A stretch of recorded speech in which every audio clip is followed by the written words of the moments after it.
Olá pessoal, sejam bem-vindos ao canal Entre Linhas. É o momento de nós explorarmos as entrelinhas da lição da Escola Sabatina, mas como estamos no formato de férias, na verdade nós vamos explorar mais na ponta da linha, a linha da doutrina, e logo mais, nas futuras lições, voltaremos a explorar as entrelinhas. Bom, nessa sexta lição que estamos gravando agora, Brincando de Deus, teremos aqui o A Linha da Doutrina com Marcos André, teremos também essa participação do Richard McFly, né, trazendo para nós. E tem uma participação especial nessa semana, né? De um ouvinte todo carinhoso que mandou um alô pra gente. A gente tem clamado a ele, fala assim, traz para nós o seu abraço, traz para nós, e ele trouxe, e logo mais vocês vão saber quem que é então, após a vinheta vocês vão descobrir. Então, por enquanto, chama a vinheta.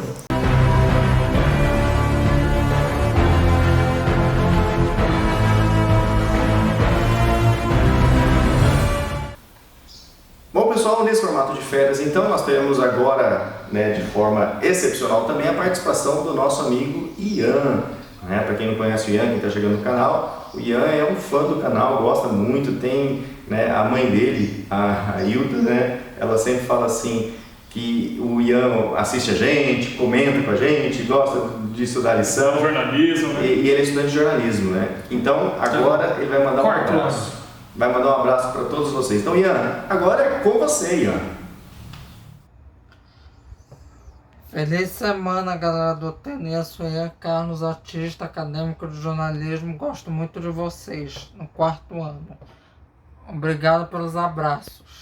Aí, Ian, valeu. Muito obrigado pelo seu abraço. Obrigado por ter atendido o nosso pedido, de ter mandado o seu vídeo. E como jornalista, tá o Ian estreando nas mídias digitais já. Já teremos o canal do Ian. Praticamente um âncora, né? É isso aí, pessoal. Muito obrigado pelo carinho. Obrigado por você que comenta. Obrigado por você que transmite para nós. Às vezes manda mensagem no particular, nos motivando, nos corrigindo, falando que o título da lição está errado, que tem algum problema lá. É isso aí, pessoal. É uma família mesmo. Vamos nos corrigindo até que... Me xingando no WhatsApp. Faz parte, Pessoal, então nosso abraço, nossa gratidão por você fazer parte aqui desse ministério. Bom, agora nós vamos então iniciar a nossa doxologia aqui. Deixa eu chamar então o Marcos André, que traz para nós sempre uma oração inicial e também o alinhamento do tema da semana a uma doutrina bíblica. Então, Marcos, é com você.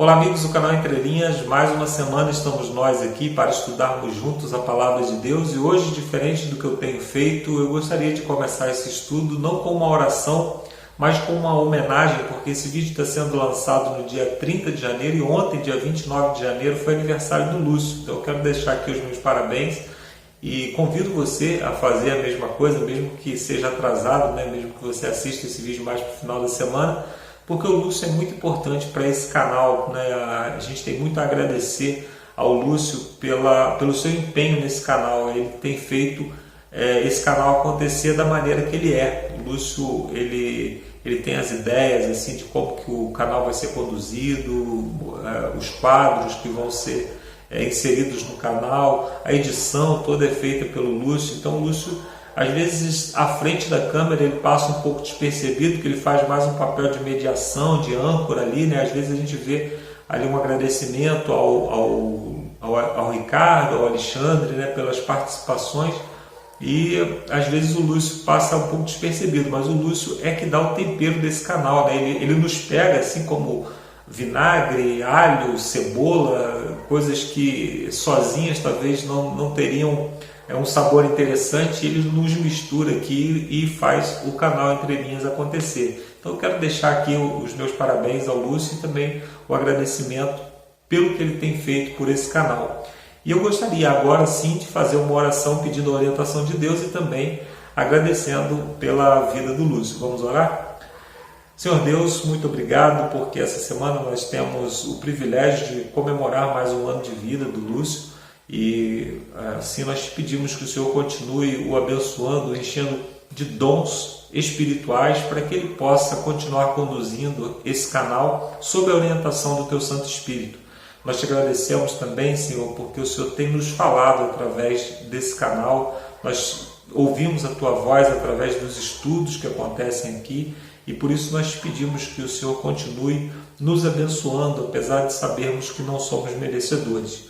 Por saber também que não somos merecedores, nós te pedimos perdão pelos nossos pecados e as nossas falhas e te pedimos que o Senhor nos encha do Teu Santo Espírito para que assim possamos conduzir esse estudo de uma maneira que seja conduzida não por nós, mas pelo céu. Nós pedimos também que o Teu Santo Espírito repouse sobre cada lar, sobre cada pessoa que vai assistir esse vídeo, para que todos possam ser guiados para compreender e para aplicar na sua vida tudo aquilo que nós vamos falar aqui. Salva-nos para o Teu reino, nos enche da Tua paz, é o que nós pedimos pelo nome de Jesus. Amém.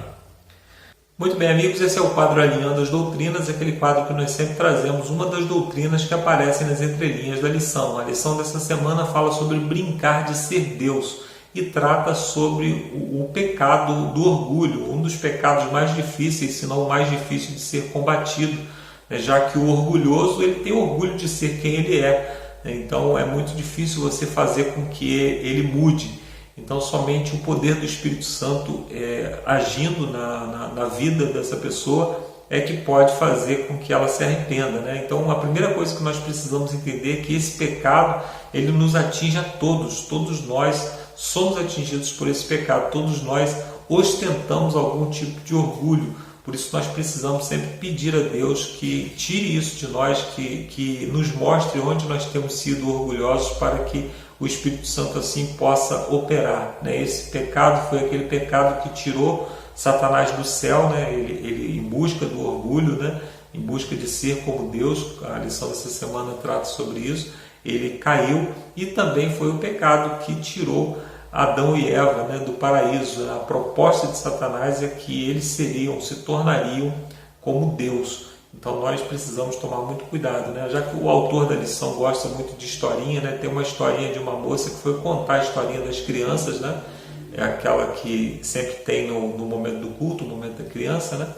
E ela contou a história do fariseu e do publicano, que até foi citada na lição dessa semana, que é aquela que o fariseu bate no peito orgulhoso de quem ele é, porque ele não é como os demais pecadores, enquanto que o publicano ele orava pedindo perdão, porque ele reconhecia que não era tão bom assim.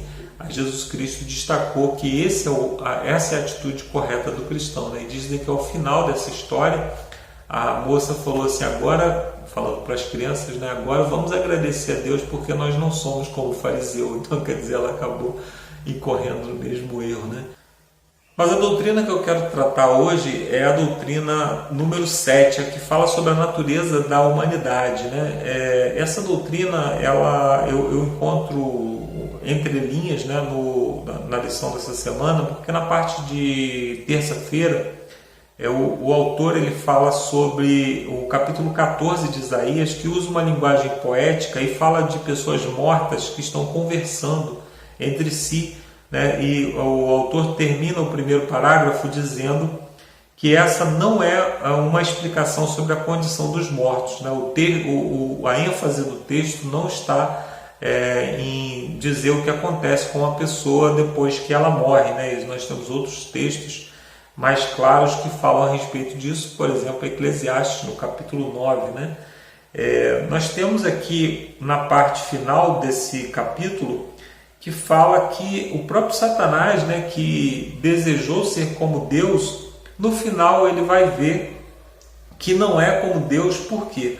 Porque em um determinado momento chegará a hora da sua própria morte, né? O que diferencia então Deus de todos os outros seres criados é o fato de que ele é imortal. Paulo, falando sobre Deus, diz que ele é o único que possui imortalidade e habita em luz inacessível. Ou seja, Deus é o único que é imortal por natureza. Todos os seres criados recebem vida condicional, recebem vida derivada de Deus. Então, todos os seres que existem, eles só se mantêm imortais ligados a Deus. O pecado, Isaías 59, verso 2, diz que faz separação entre nós e o nosso Deus, ou seja, o pecado causa morte porque ele nos separa da única fonte de vida que existe. Então, até mesmo os anjos, né, que vivem ao lado de Deus, que vivem na presença do próprio Deus, eles não são imortais, eles recebem vida a partir de Deus. Gênesis, no capítulo 2, verso 16: E o Senhor Deus deu-lhe essa ordem: de toda a árvore do jardim comerá livremente, mas da árvore do conhecimento do bem e do mal não comerás, porque no dia em que dela comeres, certamente morrerá. Então, o homem recebeu vida e ele poderia manter essa vida enquanto fosse obediente a Deus, né? Foi uma ordem bastante simples, não comer de uma das árvores, né? Mas Deus disse a ele que se ele desobedecesse, ou seja, se ele se afastasse da fonte da vida, que é o próprio Deus, ele estaria sujeito à morte. Nós sabemos, né, que o casal, nós vemos ali em Gênesis no capítulo 3, que o primeiro casal não seguiu a ordem de Deus, seguiu a orientação de Satanás, que o promoveu, né, a condição de mortal, né, promoveu entre aspas, né, porque o colocou na condição de mortal, porque a partir do momento que ele se torna mau, Deus precisa então retirar do homem o acesso à árvore da vida. Nós encontramos isso em Gênesis no capítulo 3, verso 22, quando Deus diz assim: então disse o Senhor, eis que o homem se tornou como um de nós, conhecedor do bem e do mal, assim que não estenda a mão e tome também da árvore da vida e coma e viva eternamente.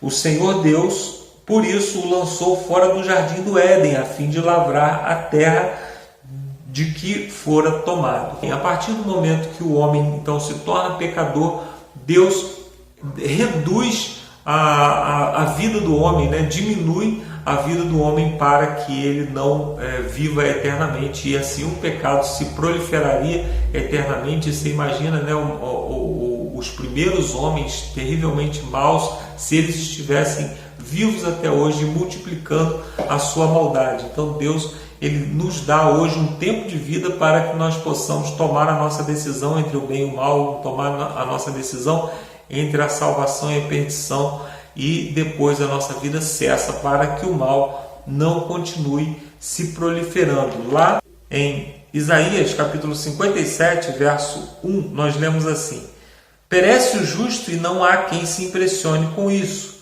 e os homens piedosos são arrebatados, sem que alguém considere nesse fato, pois o justo é levado antes que lhe venha o mal. Aqui nós estamos, Deus falando, o justo ele morre para não conhecer o mal, para que o mal não o atinja. Então, nesse mundo de trevas, nesse mundo de dor, a morte é um instrumento de Deus para a nossa proteção, tanto para que nós não nos tornemos maus, mas também para que o mal não nos faça sofrer em demasia, sofrer além do que nós poderíamos suportar, e assim vir de alguma forma a blasfemar contra Deus. Ou seja, Deus se utiliza da morte como um instrumento para nos proteger em determinados momentos, né? Existe um outro texto também que eu gostaria de ler, é o Salmo 116, verso 15, que diz assim: preciosa é aos olhos do Senhor a morte dos seus santos. Aqui Deus está dizendo que quando um santo ou um salvo, né, aqui são chamados de santos, aquele que aceitou Jesus Cristo como seu Salvador e agora pelo sangue de Jesus se tornou santificado, a morte desse para Deus é preciosa. Existe um texto na Bíblia também que diz que Deus não tem prazer na morte do ímpio. Então, eu gostaria de dar uma pausa aqui da questão da mortalidade, né? Já que nós estamos tratando desse tema, para falar sobre as polarizações políticas que acontecem no nosso país, e às vezes nós defendemos a direita ou defendemos a esquerda, e às vezes nós acabamos engolindo no pacote coisas que são desagradáveis aos olhos do Senhor, né? Eu vejo cristãos na internet defendendo pena de morte. Eu vejo cristãos na internet defendendo o armamento de civis e desejosos de comprar uma arma para supostamente defender a sua família. Eu gostaria de aproveitar esse espaço aqui para dizer que você deve ir para a Bíblia para não cair nessas armadilhas, né? Pessoas respeitáveis, pessoas que eu admiro muito, têm falado que Deus apoia a pena de morte, que a pena de morte é aceitável. A pena de morte ela é até aceitável se Deus for o juiz. Porque me diz o seguinte, qual juiz na terra conseguiria aplicar esses dois princípios que eu falei, dos dois versos que eu citei? Preciosa é à vista do Senhor a morte dos seus santos, ou seja, os salvos, os bons, aqueles que não machucam ninguém, morrem. E ao mesmo tempo, Deus não tem prazer na morte de um ímpio. Aí você então tem que pegar o ladrão, o sequestrador, o ímpio, deixar vivo. E enquanto que o salvo, Deus recolhe aos mortos. Que juiz que poderia aplicar isso? Então nós, como seres humanos, né, nós não temos a capacidade de aplicar a pena de morte. A pena de morte ela foi utilizada na Bíblia no período teocrático, quando o próprio Deus é que julgava o povo. Eles entravam, né, com urim e tumim dentro do santuário, né, para julgar dentro do templo, e Deus respondia ao povo. A partir do momento que o povo escolheu um rei, não teve mais pena de morte. Deus não exigiu mais a pena de morte como sendo uma punição para os pecadores. Então nós temos que tomar muito cuidado quando defendemos isso. Quando nós pretendemos a nos armar, Jesus Cristo disse o seguinte, que aquele que utiliza a espada, que vai morrer pela espada. Então nós temos que tomar muito cuidado para quando nós levamos uma arma para dentro da nossa casa e Deus está falando assim, então já que você quer defender o seu lar, você diz que você pode defender o seu lar com a sua própria força, então eu não preciso mais defender o seu lar. Isso é muito perigoso. Eu estou falando de maneira grosseira, mas Jesus Cristo disse que aquele que vive pela espada, ele também vai perecer pela espada. Então nós devemos tomar muito cuidado. A espada era o fuzil, era o 38 da época de Jesus. Então se nós pretendemos, né, fazer uso de arma para defender a nossa casa, nós devemos levar esse conselho de Jesus, né? Entender o contexto do qual Jesus Cristo falou isso, obviamente, mas entender que Jesus está falando da espada como uma arma letal, né? Então voltando aqui ao nosso assunto, né, voltando à questão da mortalidade, né? O apóstolo Paulo reitera essa mesma ideia, dizendo que o salário do pecado é a morte, mas o dom gratuito de Deus é a vida eterna em Cristo Jesus. Então, a morte para aqueles que pecam, mas também a vida para aqueles que estão em Cristo Jesus. A solução para nós que vivemos e nascemos no mundo de pecado. Todos nós somos pecados, herdeiros da condição pecaminosa de Adão e responsáveis, obviamente, pelos nossos próprios atos pecaminosos. Nós somos salvos através de Jesus. Para encerrar, eu gostaria de ler 1 João, no capítulo 5, o verso 12, que diz assim: aquele que tem o Filho tem a vida, aquele que não tem o Filho de Deus não tem a vida. Ou seja, a vida é somente para aqueles que estão em Jesus. Muitas pessoas pensam que aqueles que vão estar separados de Jesus, lançados no lago de fogo, eles permanecerão vivos. E eu pergunto, de onde procede a vida dessas pessoas que não aceitaram Jesus, que não têm ligação nenhuma e contato nenhum com Jesus? De onde procede a vida deles para queimar por toda a eternidade? Então nós precisamos nos perguntar a respeito daquilo que está sendo pregado, a respeito daquilo que está sendo dito. Esse assunto é um assunto muito delicado, principalmente para falarmos, né, com pessoas que perderam alguém. Então, às vezes você vai a um enterro de pessoas que não têm o mesmo conhecimento e as pessoas estão dizendo, eu tenho um conforto no meu coração de saber que essa pessoa já está com Deus, que essa pessoa morreu, mas já está nas mansões celestiais. Então, tome cuidado, né, para não utilizar da sua sabedoria para ofender e para tirar naquele momento a esperança ou algum consolo da pessoa, mas nós devemos, como doutrina, nós devemos defender aquilo que a Bíblia nos diz. Satanás disse a Eva que ela certamente não morreria, e hoje muitos cristãos têm ecoado essa mentira, dizendo que mesmo aqueles que não aceitaram a Jesus como Salvador vão viver fora de Cristo. Eu termino aqui a minha participação e gostaria de convidar você para orar comigo lá no final. Agora você vai lá para Campo Mourão com o Lúcio, com o Ricardo e com o Alexandre para estudar na ponta da linha. Um abraço a todos e até daqui a pouco.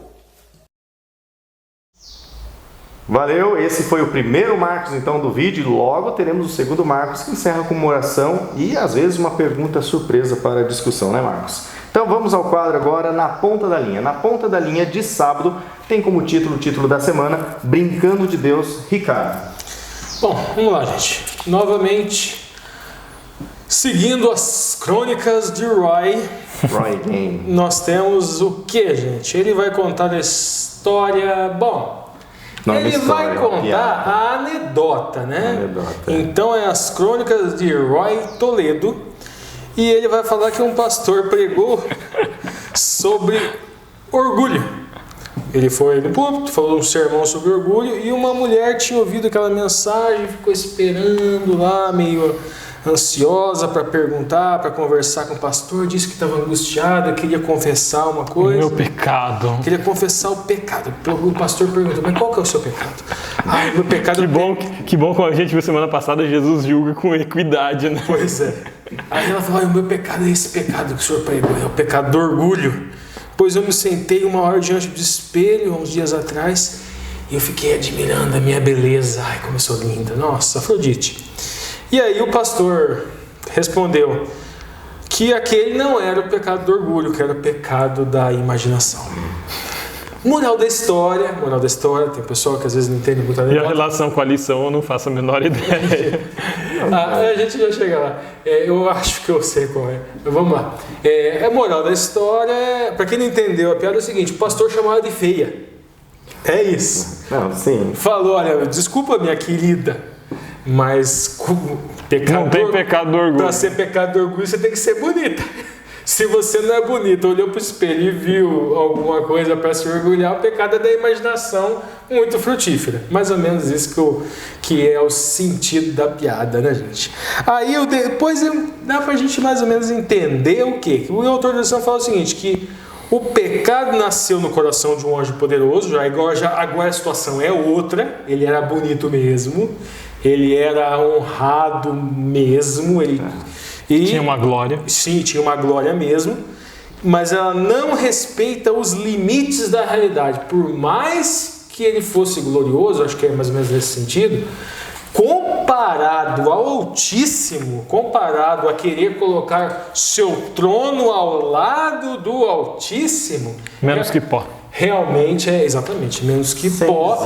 É um completo desvio da realidade, né? Similar a uma, sei lá, uma barata querer se comparar em beleza a um cisne ou um pavão. Ou a mim. Lá. Ai, coisa fofa.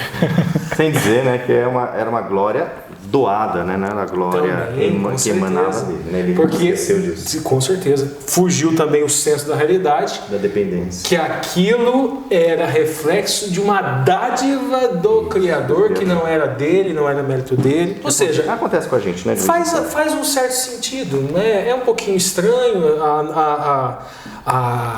o exercício analógico que o autor da lição sugeriu, mas não é em todo detestável, não. Legal. Avançando na ponta da linha agora de domingo, sentença contra as nações, Isaías 13. Então, gente, o autor da lição aqui vai fazer uma ligeira safadeza, não no sentido pernicioso, mas no sentido de estudo mesmo, né, gente? Ele vai pegar um dia da semana só, Isaías 13, o capítulo inteiro, e depois na segunda-feira, de 2 ao 21. É um estudo, se fosse para... Não reclama que na quarta ele fala de Apocalipse 14, 16, 17 e 18. Isaías. Não, Apocalipse. Depois ele vai pegar 4 capítulos. Então, quarta é Isaías 14. Depois terça é Isaías 14. 13 e 14 na quarta. 13 e 14. Não, mas na quarta é Isaías 13 e 14, Apocalipse 14, 16, 17 e 18. É complicado pra gente, né, gente? Pra gente que... Quer dizer, tem gente que faz em 5 minutos, mas pra gente que gosta de ir todos os pontos, difícil. Mas tudo bem, vamos lá. Isaías 13. Depois o Richard McFly vai tentar dar uma conexão, robustecida, né? E uma conexão com os capítulos que foram simplesmente pulados, né? Foi do 14 ao 24, pula totalmente. E depois eu peço a iluminação do Espírito para me ajudar. Mas vamos lá. No Isaías 13, o autor da lição quer destacar o seguinte: a sentença contra as nações. Então ele vai falar do juízo, que nós encontramos em Isaías no capítulo 10, do 5 ao 34, juízo contra o Império Assírio. Primeiramente, Ashur, o Império Assírio, ele foi utilizado como sendo um meio, um instrumento do Eterno para, não é bem castigar, gente, é mostrar para o povo que eles não estavam, que o fruto da vinha não era doce. Vocês sempre lembrem dessa analogia, gente. Qual é o modus operandi do Eterno? Veja o que ele faz primeiro. Inclusive o Alexandre falou na lição passada das bem-aventuranças, livro de Levíticos. Lembra da metáfora? Israel era aquela vinha. O que ele fez? Plantou, semeou, semente boa. Ele arou, adubou, cultivou aquela vinha. E o fruto era azedo. Sem gosto, azedo. O que significa isso? Um povo que guardava os rituais, as formalidades de aparência, mas não produzia frutos. E quais são os frutos? Tzedakah, Chesed. Não tinha misericórdia, não praticava atos de justiça, não praticava atos de caridade, guardava o sábado, eu não mato, eu não roubo, eu não furto, eu não adultero, não sei o que lá. E a viúva precisando de comida, não dava bola. E o órfão precisando de assistência, dane-se, não importa, eu guardo o sábado. E ainda criticava o Bolsa Família. Isso também. Então, e o que o Eterno faz em seu modus operandi? Já que é assim, não produzem frutos, a fruta não tem gosto, eu derrubo a cerca. E interessante é que Chesed se escreve com Het. Na pictografia é uma cerca. Se escreve com Samer. Na pictografia é um cajado de apoio. E com Dalet, que é um homem pobre. Então é a proteção, é o apoio do homem pobre.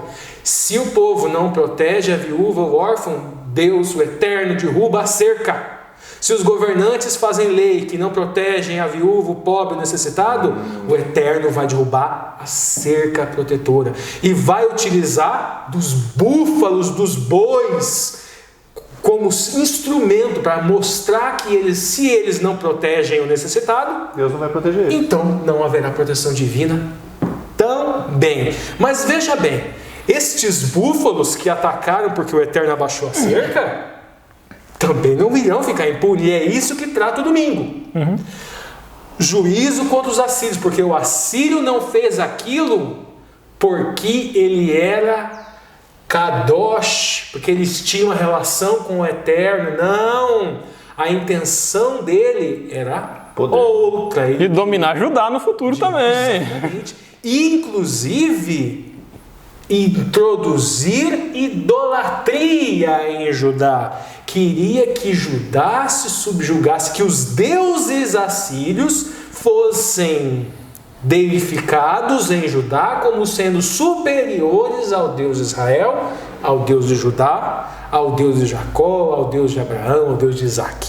Tá, e depois, essa sentença, ela passa para a Babilônia. Isso. Só que naquela época a Babilônia não parecia tanto. Gente, eu vou fazer uma pequena proposta aqui para vocês. Pensem, Ellen White, quando ela fala que a besta do Apocalipse é os Estados Unidos. Hoje, Estados Unidos é a maior potência do mundo.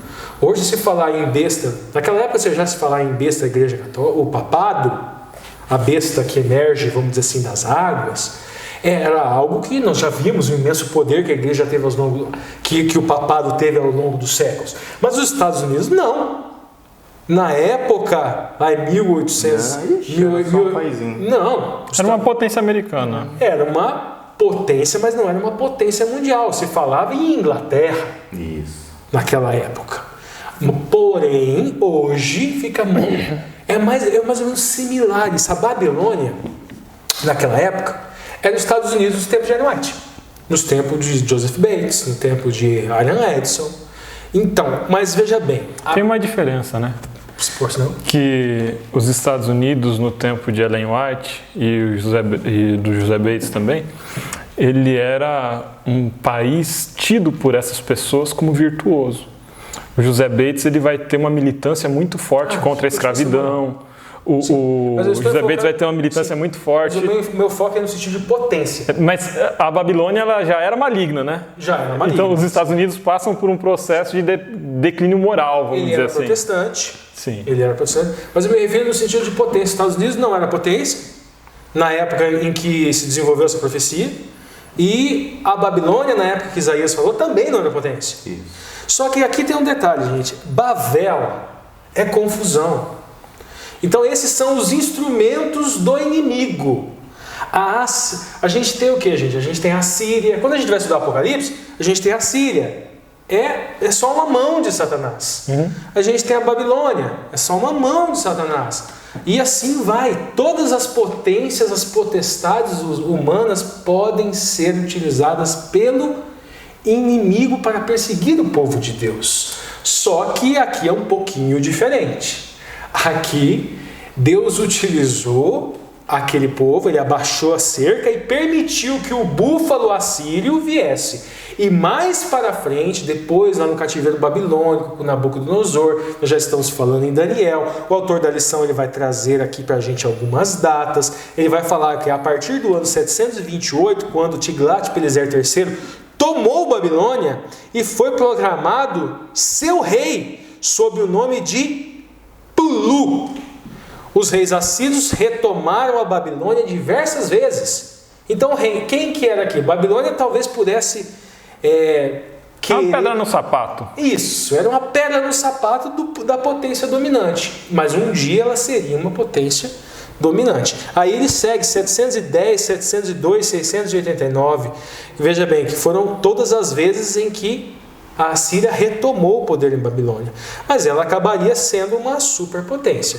Então o domingo é para falar basicamente disso, a sentença de Deus para com aqueles povos que fizeram sem comunhão com Deus, sem ser kadosh, sem haver propriamente um processo de santificação com o Eterno, fizeram a vontade de Deus, fizeram indiretamente, sem saber o que estavam fazendo, sem estar exercendo sacerdócio, sem estar exercendo ministério, sem propriamente serem pessoas separados para um fim santo, junto com o Deus forte, com El Shaddai, com Deus Todo-Poderoso. Legal. Vamos avançar então agora para segunda-feira, então, deixa eu só acessar aqui, que tem como tema, deixa eu aparecer, a decadência da grande Babilônia. Gente, se a gente olhar, na verdade, assim, domingo e segunda, eu tive que fazer um esforço, vamos dizer assim, mental, para tentar estabelecer uma diferença no raciocínio. Então, o que é a diferença que eu percebo é o seguinte, aqui no domingo ele está falando sobre os povos, a questão do juízo sobre a Síria, o juízo sobre a Babilônia, e na segunda ele vai falar sobre agentes, vai começar a falar sobre homens, os homens relacionados com aqueles povos, ou seja, os cabeças daqueles povos.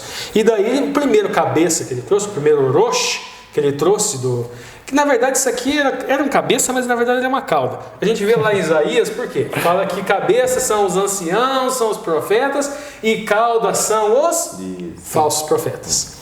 Tá, então aqui a gente tem o que? Nabopolassar restaurou a glória de Babilônia no ano 626, tornando-se rei de Babilônia. É o vô do Nabucodonosor esse, isso, né? Iniciando a dinastia neobabilônica a partir e derrotou quem?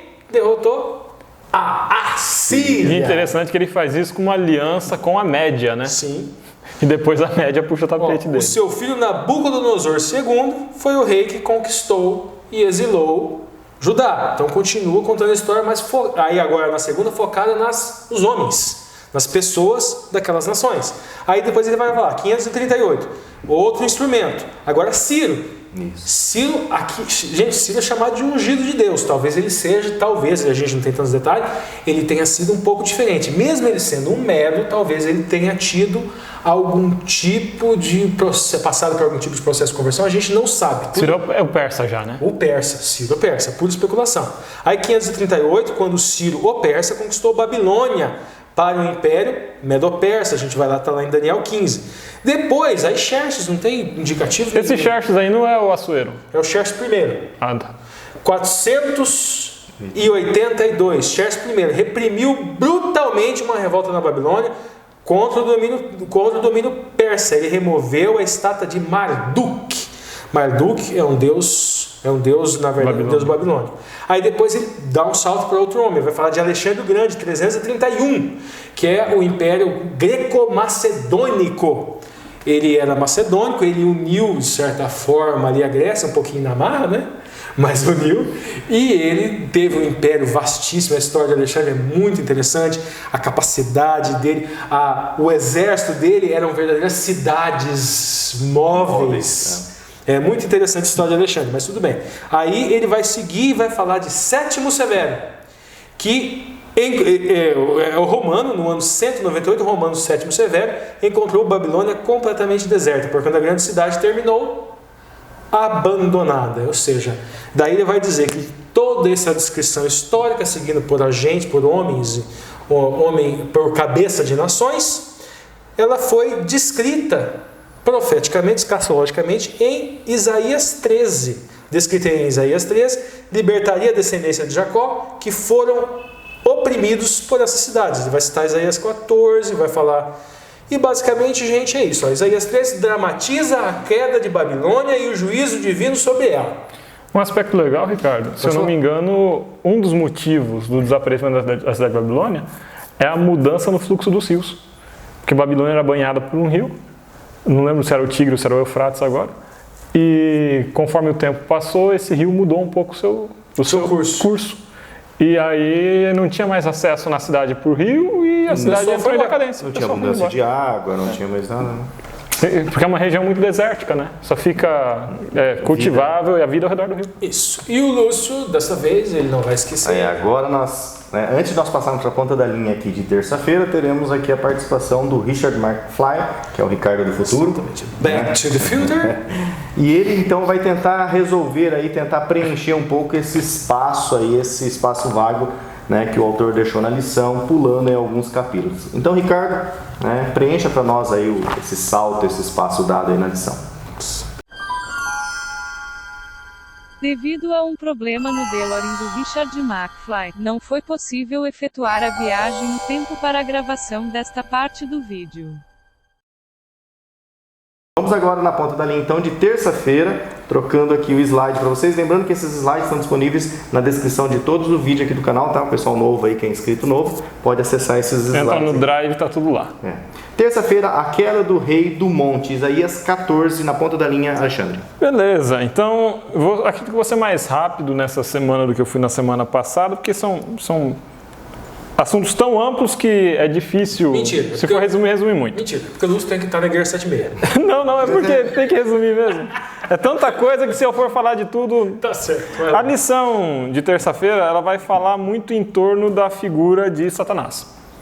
E aí tem aquela passagem já muito conhecida de Isaías 14, 12 a 14, como caíste do céu, ó, filho da alvorada, e aí segue. E compara com Ezequiel 28 também. É interessante porque é um texto que, em tese, está se referindo ao rei da Babilônia.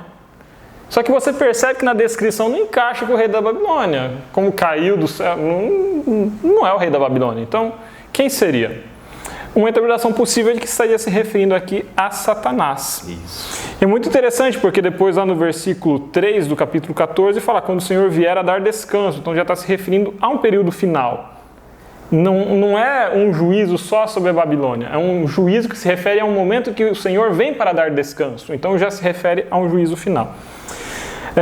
E outro indicativo disso é de que os reis da Babilônia não se advogariam o direito de serem semelhantes ao Altíssimo. Será? vamos ver um pouquinho. Existiam 2 modelos teocráticos na região do Crescente Fértil. O Crescente Fértil pega os vales do rio Nilo, do rio Eufrates, do rio Tigre e do rio Jordão. Então, forma um formato de lua crescente. Vai pegar todo o território do Oriente Médio, praticamente, tirando a Península Arábica. Existiam 2 modelos teocráticos básicos ali. O modelo egípcio era uma teocracia, significa que o governo era um governo religioso. No governo egípcio, o rei era considerado Deus, então o faraó era um Deus. Tirando aí a figura de Akhenaton, que vai se colocar como sumo sacerdote, vai implantar um modelo monoteísta no Egito se tinha um rei Deus. Na Mesopotâmia também tínhamos governos teocráticos, ou seja, eram governos de cunho religioso. Porém, o rei não era Deus, o rei era um rei sacerdote. A gente olha muitas vezes a figura do rei sacerdote davídico, né?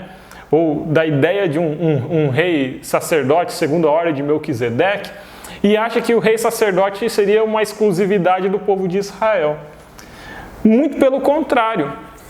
Quando Saul, por exemplo, pretende oferecer holocausto, quando o próprio primo, né, do Isaías, suposto primo, ele pretende oferecer incenso, eles estavam fazendo algo que não era estranho. Era cópia, imitando. Eles estavam imitando os reinos vizinhos da Babilônia, da região da Mesopotâmia. Porque nesses reinos, o rei unia as funções sacerdotais.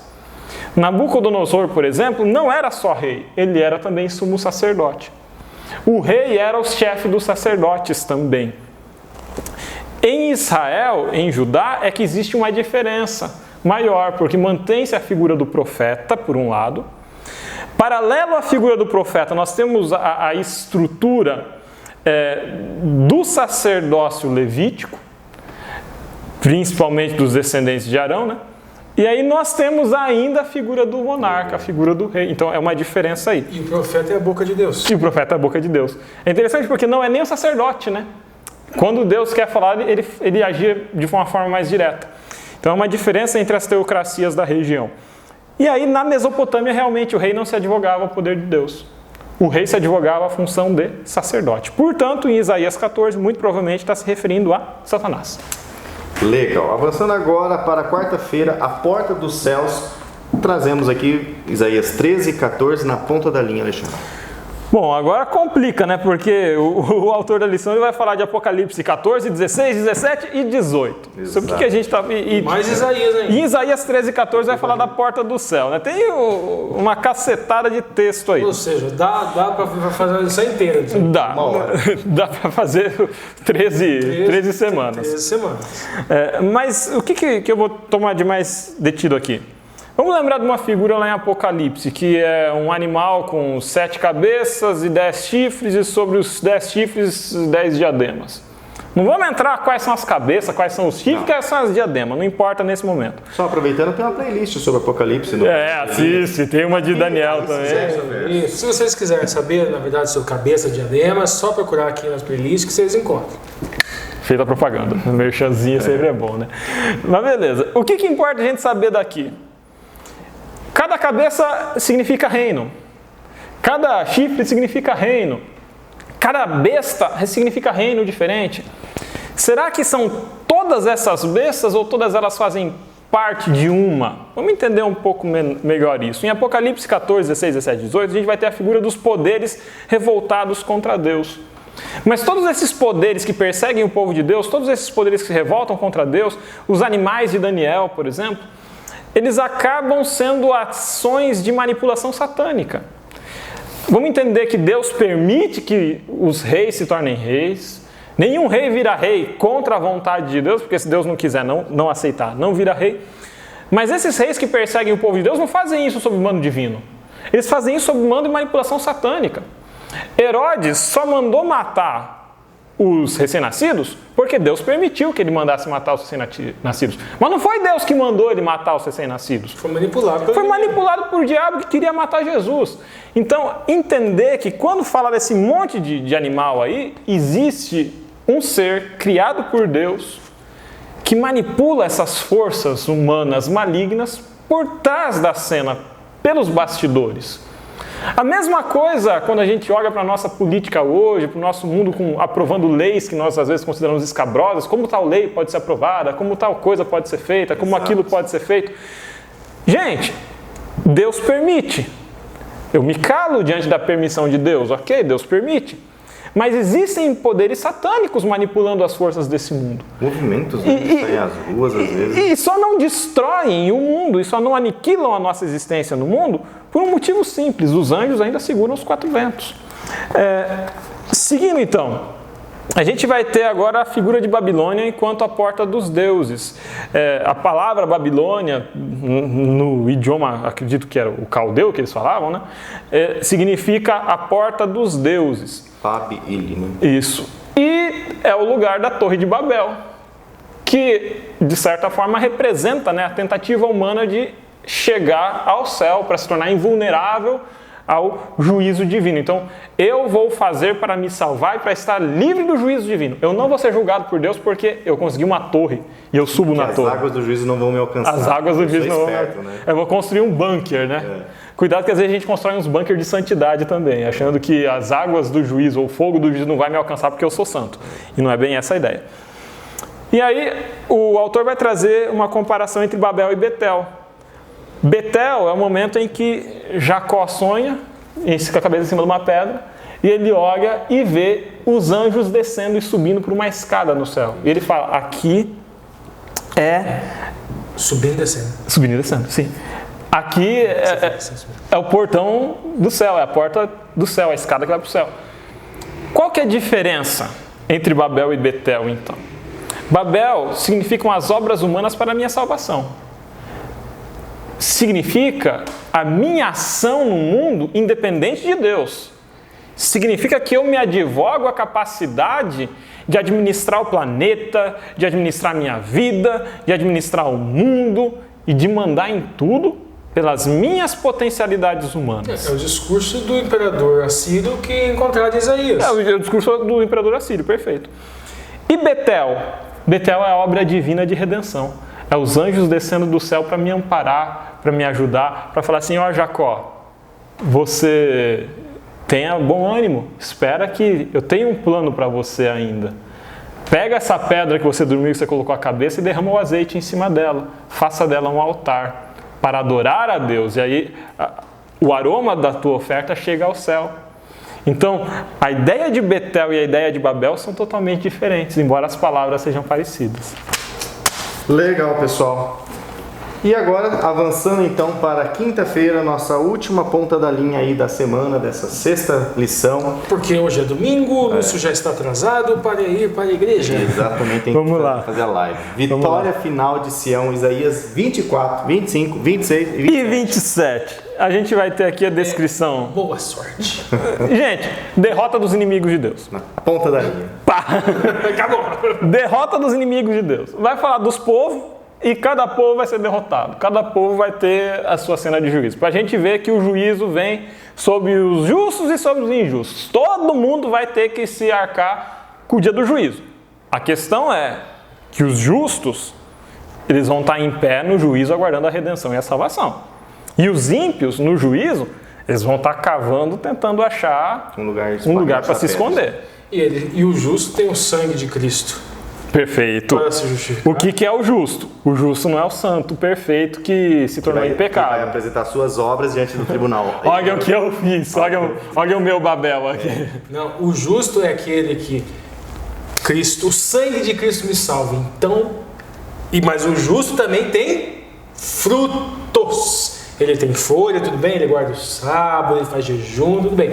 Mas não é só isso, ele tem frutos, ele pratica. Ele tem amor. Ele pratica a caridade, ele pratica a esmola, ele pratica a misericórdia, ele tem amor para o pobre, ele se preocupa com a viúva, ele se preocupa com o necessitado. Ele é governante e ele não legisla ele legisla em favor do miserável, ele legisla em favor do necessitado. O governante que legisla contra o pobre, mesmo que ele diga que guarde os 10 mandamentos, é árvore com fruto sem gosto, azedo. Lembra a acusação que Jesus fez aos fariseus, né? A pergunta 5, né? A questão 5 vai estar em Isaías 24. E aí é interessante, ali em Isaías 24, a gente tem referência a momentos diferentes. Tem referência a juízo sobre a Babilônia, tem referência ao milênio, então ao período em que a terra fica desolada, né? Mas tem referência também à ideia de juízo e esperança de nova terra. A questão 6, ela vem falar de uma ação estranha divina. E aí a passagem de Isaías 28, 21, que fala de uma obra estranha de Deus. Que obra estranha é essa? É um Deus que destrói. E sim, o Deus é um Deus que cria, mas é um Deus que tem o poder, a atribuição e a responsabilidade de destruir também. Eu falo sempre isso. É incompatível com a ideia de um Deus de amor, um Deus que permita que o homem viva eternamente pecando.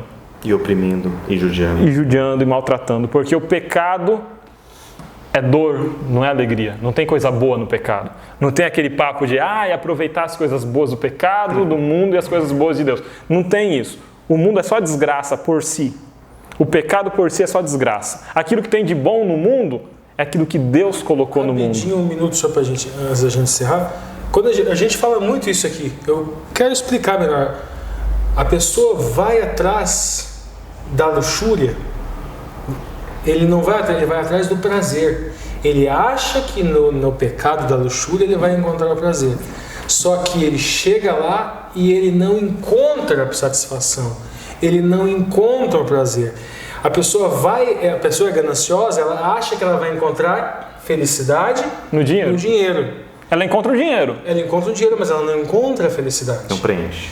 Qualquer tipo de pecado é o mesmo modus operandi. A pessoa não vai atrás daquilo, a pessoa vai atrás de felicidade, só que ela acha que a felicidade está naquilo. E ela chega lá e ela não encontra. Por isso que tem tantas pessoas que são milionários e que sofrem de depressão. E estão vazios. Tantas pessoas que têm acesso a todas as mulheres, as mais belas do mundo, e não se sentem completos, não se sentem felizes, e assim por diante. Para fechar então, gente, a ideia de um Deus que julga e que destrói é absolutamente compatível com a ideia de um Deus que ama, e que acolhe, e que cria. E que ao mesmo tempo que destrói, oferece a esperança de escapar da destruição. Isso, eu estou atrasado. Legal. Encerrando agora com uma oração, né? O nosso parceiro, segundo Marcos. E é com você então, Marcos. E às vezes com as perguntas surpresa, né? Perguntas para discussão. Então, Marcos, é com você. Ou será que não? Muito bem, amigos, chegamos ao final de mais um vídeo, chegamos ao final de mais uma lição e eu espero que você tenha colhido bons frutos, tenha aproveitado para aprender aqui com o conteúdo que foi passado nessa semana. Espero que tenha feito aí o seu comentário. Eu fico emocionado lendo os comentários, eu gosto muito de ler os comentários de vocês. Essa semana a Sandra Bittar fez um comentário lá extenso, mas que vale a pena você ler. E eu fico muito feliz porque eu sei que muitas pessoas ligadas à educação, ao ensino, assistem ao canal e de certa forma nós aqui, né, apesar de estarmos aprendendo, nós estamos também ensinando um pouco. E eu fico feliz em saber que pessoas ligadas à educação encontram relevância nesse canal. Então, Deus tem conduzido, né? Aqui o Alexandre é professor também, o Lúcio também é professor, né? Mas eu não sou ligado à área de educação e fico feliz em saber que nós atendemos de alguma forma aqui as expectativas dessas pessoas ligadas à educação. Eu quero terminar aqui a minha participação com uma oração, mas antes eu gostaria de comentar sobre a pergunta número 2, que diz assim: por que o orgulho e a arrogância são pecados tão perigosos? Já falamos um pouquinho disso lá no início, né? Por que são tão difíceis, são pecados tão difíceis de ser abandonados, né? Poderia ser porque pela sua própria natureza, né? Eles cegam as pessoas para a necessidade de abandoná-los. Eu falei lá no início, né, que o orgulhoso, ele é orgulhoso de ser orgulhoso, né? Ele é orgulhoso de si mesmo. Ele vai mudar para quê? Né? De que maneira a reflexão sobre a cruz e o que ela representa, né, como único meio de salvação, pode ser uma cura poderosa para o nosso orgulho, sabe? A gente às vezes lê a história lá do fariseu e do publicano, né? E a gente às vezes acaba caindo nas mesmas armadilhas daquele homem que tinha orgulho da sua própria religiosidade. Às vezes nós pensamos assim, olha, porque eu guardo o sábado, porque eu devolvo dízimo, porque eu faço isso, faço aquilo. O único meio de salvação é Cristo. E como que Cristo nos salva? Nos educando pelo seu exemplo, colocando coisas boas, desejos bons no nosso coração e tirando os desejos malignos. Sabe quando nós lemos no jornal, quando nós vemos na televisão aquele assassino, estuprador, aquela pessoa que matou a própria mãe? Sabe quem é aquela pessoa? Sou eu. Sou eu sem Jesus, porque toda boa dádiva e todo dom perfeito vem de Deus. Então tudo que há de bom em mim, mesmo que seja um pouquinho, vem de Deus. É Deus que põe em mim, eu não tenho nada do que me orgulhar. Então eu preciso entender que a única maneira de eu não me tornar o pior homem desse mundo é estando ligado a Cristo, estando ligado à fonte de toda bondade, de toda a vida, de tudo que há de bom no universo. Eu termino aqui essa participação e convido você a orar comigo mais uma vez. Vamos orar? Senhor Deus, muito obrigado porque o Senhor tem trabalhado através do Teu Santo Espírito nos transformando, Senhor. Nós reconhecemos que somos pecadores, somos orgulhosos, somos terrivelmente afetados pelo pecado, mas nós te pedimos que o Senhor nos transforme, que o Senhor nos mude, nos molde, para que possamos, Senhor, nos tornar a imagem e semelhança de Cristo a cada dia. Salva-nos de nós mesmos, Senhor. A nossa maior batalha que nós lutamos é contra nós mesmos. Salva-nos para o Teu reino, pelo sangue precioso do nosso Senhor e Salvador Jesus Cristo. É o que nós te pedimos hoje e sempre. Amém. Muito bem, terminamos esse vídeo e eu espero você na semana que vem para mais um estudo. Tenha uma boa semana e até lá. Valeu, Marcos. Obrigado pela sua oração, obrigado aí pela sua participação. A todos vocês que têm assistido, por favor, fica o apelo, deixe o seu joinha, comente, se inscreva, acione o sininho, compartilhe com seus amigos aí. E nos vemos na 7ª lição, que vai falar sobre a derrota dos assírios. Então, até lá, pessoal. Fiquem com Deus. Tchau, tchau. Tchau, tchau.